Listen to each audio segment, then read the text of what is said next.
Lucas capítulo 8, verso de número 22. Lucas capítulo 8, verso de número 22. Eu quero falar sobre 3 decisões, 3 escolhas que vão abençoar a sua vida. Amém? 3 decisões, 3 escolhas que irão abençoar a sua vida. Lucas capítulo 8, verso 22 diz assim, tá bom? Se tiver uma caneta, pegue, se não vai marcando aí no tablet ou no seu telefone. Aconteceu que num daqueles dias entrou ele. Quem é o ele? Jesus. Entrou Jesus num barco na companhia dos seus discípulos e ele disse-lhes, olha o que Jesus disse: passemos para a outra margem do lago. Passemos para a outra margem do lago. Grife essa frase, por favor, marque essa frase. Passemos para o outro lado. Passemos para a outra margem do lago, tá bom? E aí, com essa frase, com esta frase de Jesus, eu já quero mostrar para você a primeira escolha, a primeira decisão que eu e você devemos tomar, a primeira escolha que nós devemos fazer para ter um ano poderoso, um ano abençoado. E a primeira decisão, a primeira escolha, a primeira palavra é direção. Diga comigo, direção. Veja que Jesus reúne os seus discípulos, entra no barco. E quando Jesus entra no barco com os seus discípulos, ele não deixa essa questão da direção livre, solta. Ele não deixa o assunto em aberto. Jesus não faz algo do tipo assim: olha, vocês se reúnem aí, escolham aí para onde a maioria quer ir, conversem entre vocês e veja aí o que a maioria decide, se vai para lá, se vai para o outro lado, se vai para a esquerda, se vai para a direita. Não. Jesus entra no barco e ele é direto. Ele diz assim: a direção é essa. Apontem o barco nessa direção, naveguem nessa direção. Veja que Jesus, ele não negociou. Foi um assunto que não estava aberto para negociação. Foi um assunto que não estava aberto para opinião. O que ele faz? Ele aponta uma direção. Diga comigo, direção. E aí eu quero fazer uma pergunta simples, mas muito importante a respeito da sua vida. Para que lado você apontou o barco da sua vida? Para onde você apontou o barco da sua família? Para onde você está levando a sua casa? Para onde você está levando os seus negócios? Para onde você está levando a sua carreira? Para onde você está conduzindo e levando o seu ministério? Qual direção você apontou o barco da sua vida? Veja, nós estamos no mês 3, praticamente no final do mês 3. Vamos começar o 4º mês do ano.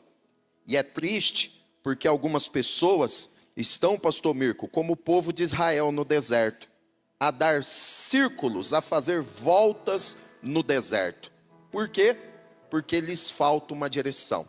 Lhes falta uma direção, um alvo claro na vida. Mas eu venho lá de Portugal para liberar uma palavra de Deus para ti. Se você tem dado voltas, se você está andando por caminhos estranhos e complicados, esse é o domingo, esse é o culto que você vai reorientar a sua rota, reorientar o teu caminho, porque Jesus tem uma direção, Jesus tem um alvo, um caminho perfeito para você, a sua casa e a sua família. Direção. Pegue na mão de alguém e diga assim: direção. Direção é muito importante. Direção é muito importante. Essa frase que eu vou dizer, ela não é minha. Você vai encontrar ela nas redes sociais, você vai encontrar em muitos lugares. Mas ela cabe muito bem aqui.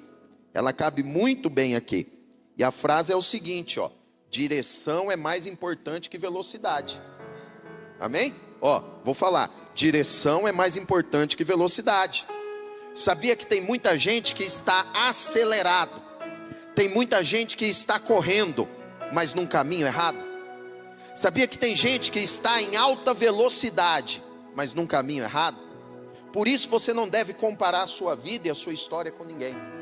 Por isso você não deve comparar a sua vida e a sua história com as pessoas à sua volta. Talvez você pode estar aflito dizendo assim: na minha vida parece que está devagar, parece que na vida do outro está mais rápido. Então a questão não está na velocidade, mas está na direção. É melhor você estar na direção certa do que estar correndo num caminho errado. Por isso, Jesus junta os seus discípulos e aponta o caminho, aponta a direção para eles. Olha o que o Senhor falou para Jeremias. Olha o que ele falou para Jeremias. Ele disse assim, só escute, Jeremias capítulo 1, verso de número 5. Antes que eu te formasse no ventre materno, eu te conheci. E antes que saísses da madre, eu te consagrei. E eu te constituí, eu te dei, eu te enviei direção, um profeta às nações. O que isso significa? Quando você se conecta com o céu, quando você começa a buscar a Deus, quando você abre o seu coração para receber a palavra de Deus para a sua vida, você se conecta com aquele que já escreveu o roteiro, já escreveu a direção, já escreveu a página da tua existência. E eu quero liberar a palavra e você dá um bom glória a Deus nessa manhã. Você está buscando a Deus e o Senhor que você está buscando vai dar a direção da sua vida e da sua história. Pega na mão de alguém com carinho e diga assim: o céu tem um mapa da sua vida. Por isso que você tem que reservar tempo para buscar a Deus. Por isso que você tem que reservar tempo na presença de Deus. Por isso que você tem que reservar o seu dia na semana para estar nessa casa. O que acontece numa casa como essa? Aqui você recebe palavra, onde você alinha os seus pés no caminho do Senhor, onde você alinha a sua agenda com a agenda de Deus. Daqui sai mensagem de instrução, de direção, onde você alinha os seus planos, os seus projetos com os planos e os projetos de Deus para a sua vida. Então eu tenho uma boa palavra: esse é o domingo que você vai sair do caminho dos homens para andar no caminho de Deus. Eu estou falando para alguém que talvez nesses 3 meses você andou no caminho da família, fez a vontade de pessoas que talvez nem estão preocupadas contigo, fez a vontade daquele grupinho da escola, fez a vontade daquele grupo do trabalho, para se sentir inserido, para talvez não se sentir excluído, foi em lugares que não deveria ir, frequentou reuniões que não era para ter frequentado, até ingeriu algumas coisas que não deveria ter ingerido, apenas para agradar as pessoas. Mas você chegou no lugar certo, porque nesse domingo você vai sair do caminho dos homens para andar na direção de Jesus.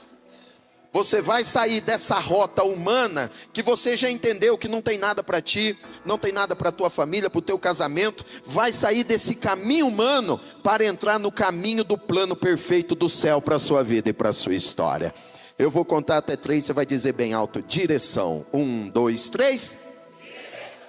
Depois que Jesus deu a direção, nós vamos aprender a segunda palavra, a segunda decisão, que é a mais importante também, e que é uma palavra muito importante para a nossa vida. Continua lá em Lucas 8, 22, a segunda palavra que nós temos que aprender, a segunda palavra que é importante para a nossa vida. Olha lá: aconteceu que, num daqueles dias, entrou ele num barco em companhia, marca essa palavra, companhia dos seus discípulos. Companhia dos seus discípulos. Marque isso, companhia dos seus discípulos. Qual era a primeira palavra, gente? Direção. Qual era a primeira palavra? Segunda palavra, diga comigo: companhia. Porque funciona assim: tão importante como ter o caminho, tão importante como ter a direção, é levar as pessoas certas contigo nessa viagem, nessa direção. Tão importante como a direção é quem vai viajar contigo nessa direção. Veja, se você for ler o relato desse texto nos outros evangelhos, você vai perceber que Jesus estava junto do mar da Galileia, e ele não estava somente com os discípulos, havia uma multidão, havia muita gente com ele. Jesus não chega e não fala assim: gente, eu estou indo lá para o outro lado, quem quiser vir comigo, só montar no barco e vamos. Não. Ele não faz assim: olha, quem estiver interessado em ir para o outro lado, é só entrar nessa embarcação e vamos para lá. Não é assim que ele faz. Ele reúne os seus discípulos, os seus próximos, os seus chegados, os seus alunos, aqueles que estavam com o coração aberto para aprender e crescer. Então esses Jesus chama e coloca no seu barco. E a pergunta que eu tenho que fazer, ela é simples, mas é importante. Quem você colocou no barco da sua vida? Quem que você está levando no barco da sua existência? Quem você colocou no barco da sua empresa? Quem você trouxe para o barco do seu relacionamento?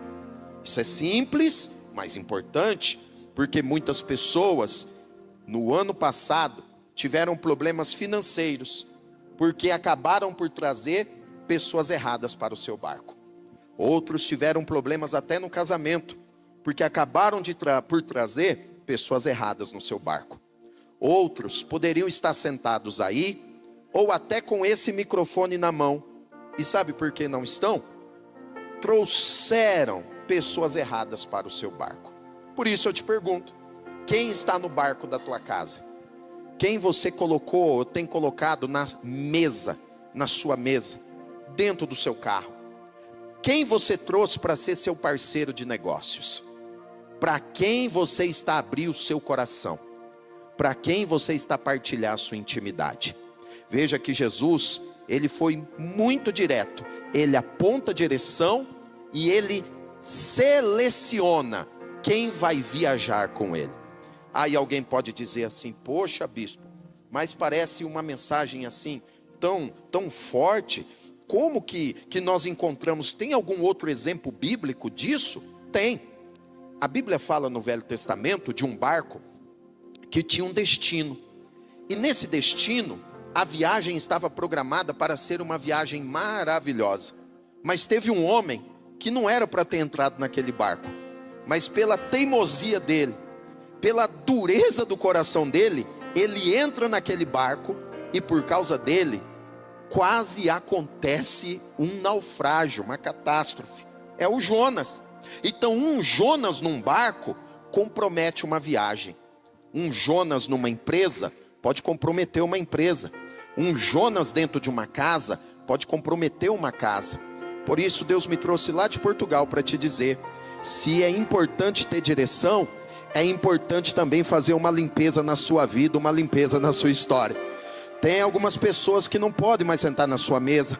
Tem algumas pessoas que você não deve mais abrir seu coração e contar suas intimidades e segredos. Algumas pessoas você não pode mais trazer para o seu ambiente profissional e financeiro. Tem gente que você pensa que está feliz contigo e não está. Está dando risada aqui, mas com um sentimento estranho no coração. Abra os seus olhos, não os físicos, mas os espirituais. O Senhor está a falar contigo. Tão importante quanto a direção é a companhia, quem vai viajar contigo no barco da tua vida e da tua existência. Com carinho, pegue na mão de alguém e pergunte para ele assim: quem que está indo no teu barco esse ano? Quem você colocou no barco da sua vida esse ano?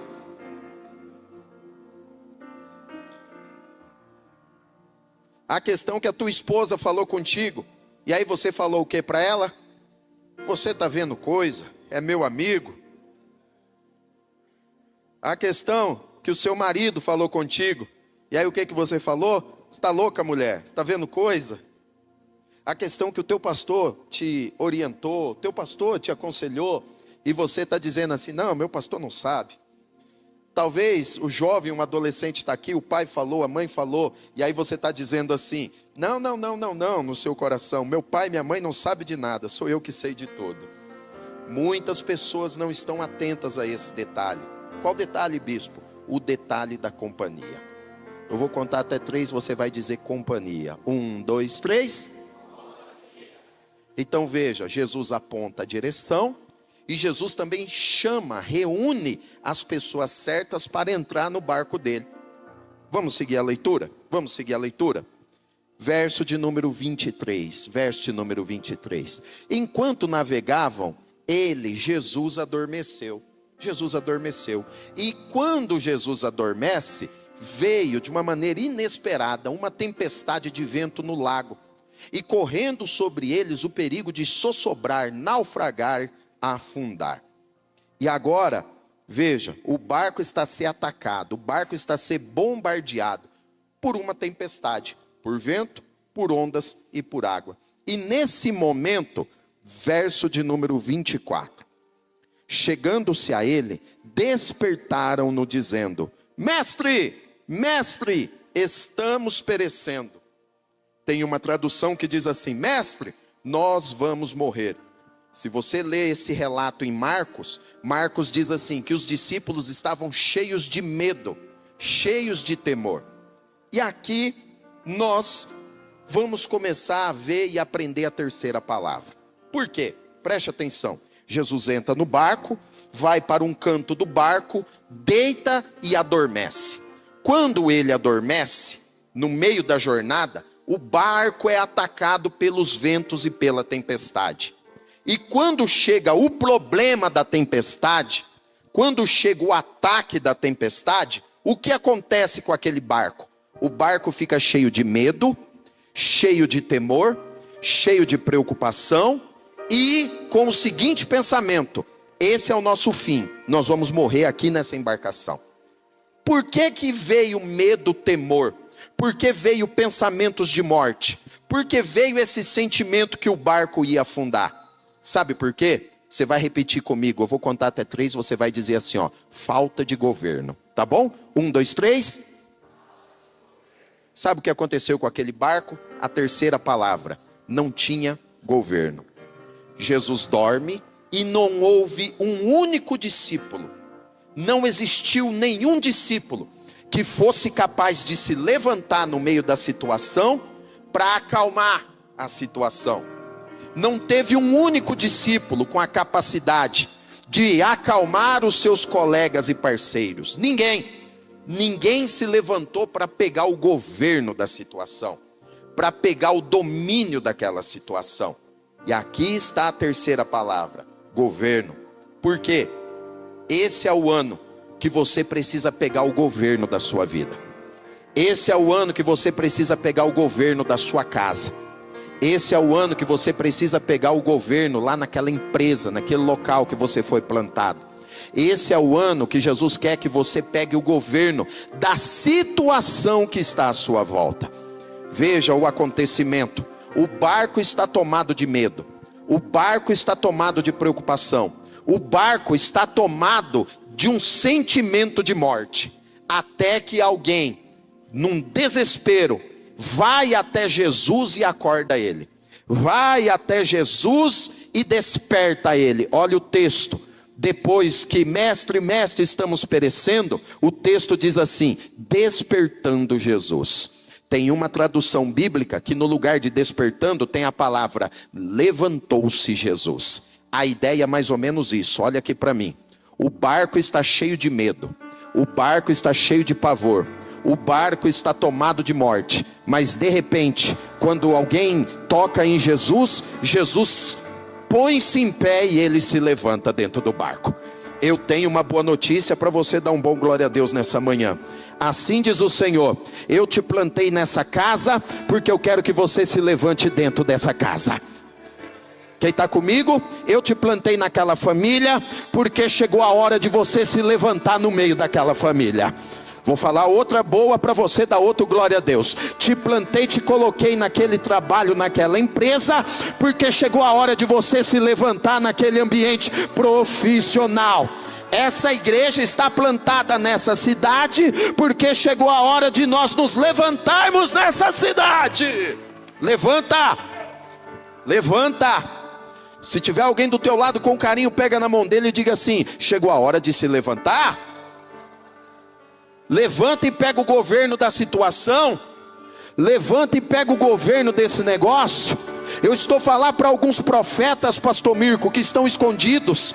Eu estou a falar para adoradores que estão escondidos. Eu estou a falar para intercessores que estão escondidos. Eu estou a falar para empreendedores que estão escondidos. Assim diz o Senhor: é hora de se levantar. Levanta.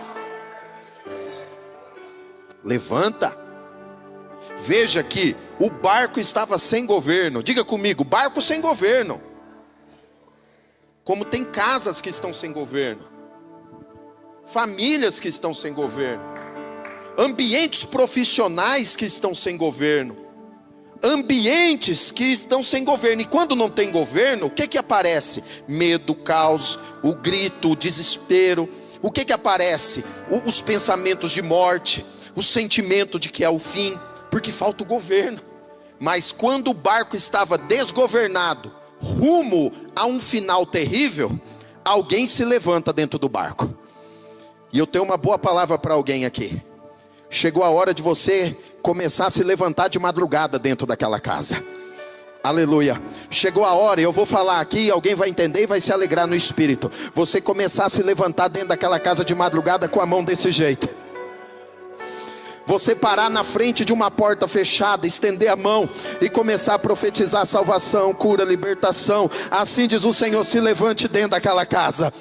Chegou a hora de alguém se levantar no ambiente de trabalho, chegar um momento mais cedo, enquanto todos estão desesperados porque não vende, não bate meta, não bate cota, enquanto muitos estão desesperados com problemas, você chega mais cedo, vai colocar a mão nas mesas e profetizar sabedoria, vai profetizar inspiração, vai profetizar portas abertas. Deus te plantou naquele lugar, porque você tem uma palavra de Deus para aquele ambiente. Levante as duas mãos e diga bem alto: eu vou me levantar.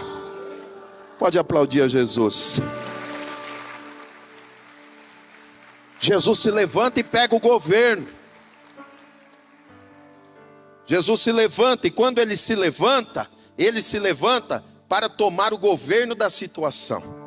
Agora tentem entender a imagem de Jesus se levantando, a informação que ele está passando para aqueles discípulos. Porque na cabeça deles é assim: esse barco vai acabar, vai naufragar, não tem jeito. Mas quando Jesus se levanta, a mensagem é poderosa. A mensagem é a seguinte: descansa, porque agora eu estou de pé. Aleluia. Fique em paz, que agora eu estou de pé. E eu sei que talvez no domingo vai sair um assunto perigoso no almoço. Talvez pode sair no grupo da família um assunto até preocupante. E enquanto muitos vão ficar desesperados, você vai pedir a palavra: gente, dá licença. E alguém vai falar: o quê? Eu quero falar para vocês que eu estou de pé na presença do Senhor. Eu estou de pé por essa casa, de pé por essa família, de pé por essa pessoa, de pé por essas vidas, de pé por esse negócio. Quem está de pé aí, dá glória! De pé. Jesus despertou, levantou, e o texto diz assim: ele repreendeu. Diga comigo: repreendeu. Bem forte: repreendeu. E repreender significa isso. Ele estava, por exemplo, deitado, assentado, a dormir. Ele se levanta, e o repreender traz a ideia, é como se Jesus tivesse se movimentado dentro do barco. É como se ele tivesse ficado de pé e ele caminhasse, desse alguns passos dentro do barco, na direção da tempestade. É como se ele tivesse se colocado de pé e tivesse enfrentado, encarado a tempestade. Que cena poderosa! O barco está tomado de medo, tomado de desespero, pensando que é o fim, vamos morrer, acabou e terminou. E Jesus se levanta e começa a avançar na direção da tempestade, dizendo assim: agora eu me levantei, eu tomei o governo dessa situação. Quem tem o governo não se esconde. Quem tem o governo põe a cara para fora. Quem tem o governo encara, enfrenta. E o diabo fala para você que a solução é fugir. Nunca foi fuga. A solução de Deus é encarar, é enfrentar. O diabo diz para você: muda de cidade, muda de igreja, muda de casamento, muda de família. O diabo diz para você: muda, apaga os contatos para ninguém saber para onde você foi. E eu venho lá de Portugal te dizer: o céu não está mandando você fugir. Jesus está falando: encara que eu sou contigo, enfrenta que eu sou contigo, põe a cara que eu sou contigo, eu vou te dar vitória. Pega na mão de alguém e diga: não fuja. Diga com alegria, diga: não fuja, não fuja. E eu estou falando para uma pessoa, isso é uma palavra profética, revelada. Você está com alguns problemas financeiros. Você está com alguns problemas financeiros, está a dever aí alguma coisa. E o diabo está falando para você que é para sumir, é para desaparecer, que você não vai conseguir resolver. Mas assim diz o Senhor: Deus vai te dar graça. Mesmo que não seja você, pode dar glória a Deus. Deus vai te dar graça. Ele vai abrir as portas. E a ordem do céu é essa: senta cara a cara para negociar. Põe a cara, apresenta e fala: eu vim aqui negociar, eu vim aqui resolver esse negócio. Deus vai abrir porta, vai dar condição, vai levantar pessoas, Ele vai te ajudar. Pega o governo desse negócio aí. Pega o governo. E essa história de governo é importante, eu já estou terminando. O Velho Testamento diz: uma guerra, o exército de Israel de um lado e o exército filisteu do outro lado. E no meio tinha um vale. Durante 40 dias, o campeão dos filisteus, o grandão, o gigante Golias, ele descia para afrontar o exército de Israel. 40 dias de afronta, 40 dias de opressão. E porque em Israel não tinha governo, o povo estava envergonhado, humilhado, derrotado e fugindo. Até que apareceu um menininho. Apareceu um adolescente, um jovenzinho. E o jovenzinho, pastores, olhou para a situação e falou assim: como que é? Ninguém vai pegar essa situação, ninguém vai encarar isso, ninguém vai pegar o governo, ninguém vai encarar essa situação. E aí alguém fala assim: não, ele é grande, ele é isso, ele é aquilo, ele é poderoso. E o menino olha para ele e diz assim: quem ele pensa que é para afrontar o exército do Deus vivo? Final da história você conhece. A pedra derruba o gigante, a espada corta a cabeça, e o menino que tomou o governo, anos depois ele senta no trono de Israel. Assim diz o Senhor: enfrenta, encara a situação, a recompensa, eu vou preparar um trono para você sentar.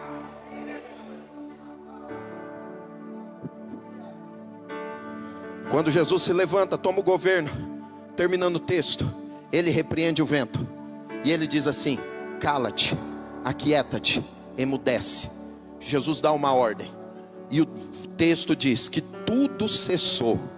Tudo cessou. Eu vou ler e você pode dar um aleluia, um glória a Deus, que vale a pena, ó. Tudo cessou. Segura com carinho na mão de alguém e diga assim: vai se acalmar tudo.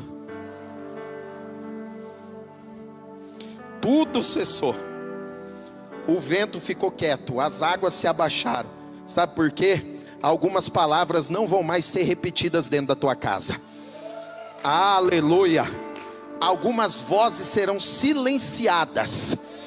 A voz da afronta, a voz da acusação, palavras acusadoras de morte, palavras torpes, palavrões. Assim diz o Senhor: vou mudar o ambiente do teu barco, vou mudar o ambiente da tua casa. Algumas vozes não serão mais faladas naquele lugar. Vai calar a boca, vai emudecer, vai silenciar espíritos de afronta, de acusação, que vai buscar as coisas do passado, que você se arrependeu, já confessou, já deixou no Calvário, e está querendo trazer essa roupa antiga para ti. Mas olha a palavra profética para a tua vida hoje. Você tem direção, companhia, você pegou o governo. Por isso se prepare, porque tudo vai acalmar.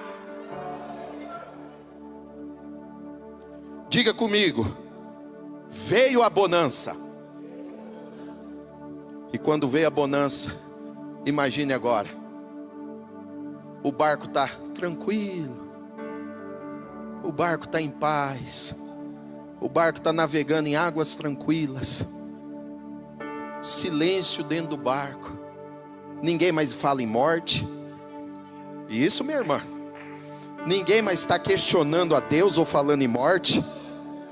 Está vendo? Porque algumas palavras não vão mais ser repetidas na tua casa, na tua vida. Ninguém está falando em medo, ninguém está falando em barco virar, naufragar, ninguém está falando em mais nada disso. Quando o ambiente mudou dentro do barco, olha só o verso de número 25, verso 25. Então Jesus disse assim: ué, onde está a vossa fé? Onde está a vossa fé? E eles, possuídos de temor e admiração, diziam uns aos outros, e eu quero pegar só essa frasezinha: quem é esse aí? Quem é esse aí? Quem é esse aí? E eu termino aqui. Sabe o que vai acontecer contigo? Quem conheceu você naquela fase desorientada, Quem conheceu você naquela fase das companhias erradas, quem conheceu você naquela fase sem governo, vai olhar para você depois desse culto e vai dizer assim: quem é esse aí? Boa, comunidade da fé, boa, boa, boa, vamos fazer de novo. Quem te conheceu, minha irmã, trancada no quarto, presa nos remédios, só pensando pensamentos vãos e tolos, daqui uns dias vai olhar para você e vai dizer assim: quem é essa aí? As mulheres deram glória melhor. Vamos fazer de novo com os irmãos. Quem conheceu você, meu irmão, na rota da destruição, quem conheceu você, meu irmão, perdido e sem direção, quando vê você daqui uns dias, daqui a algumas semanas, vai olhar para você e falar assim: quem é esse aí? Tem gente que vai chegar em casa e daqui uns dias a tua esposa vai olhar para você e vai falar assim: quem é esse aí? Olha, ninguém dá glória não, meu irmão. Ô, minha irmã, a tua casa vai olhar para você daqui uns dias e vai dizer assim: quem é essa aí? O pessoal do trabalho, agora é para todo mundo dar glória a Deus. O pessoal do trabalho daqui uns dias vai olhar para você e falar assim: quem é esse aí? Quem é esse? Quem é essa? Porque um homem que tem direção, uma mulher que tem as melhores companhias, uma pessoa que tem o governo, ele nunca fica escondido ou anônimo dentro de um barco. Essa tempestade é apenas uma plataforma que o Senhor vai usar para revelar aquilo que você já carrega no seu interior e no seu coração.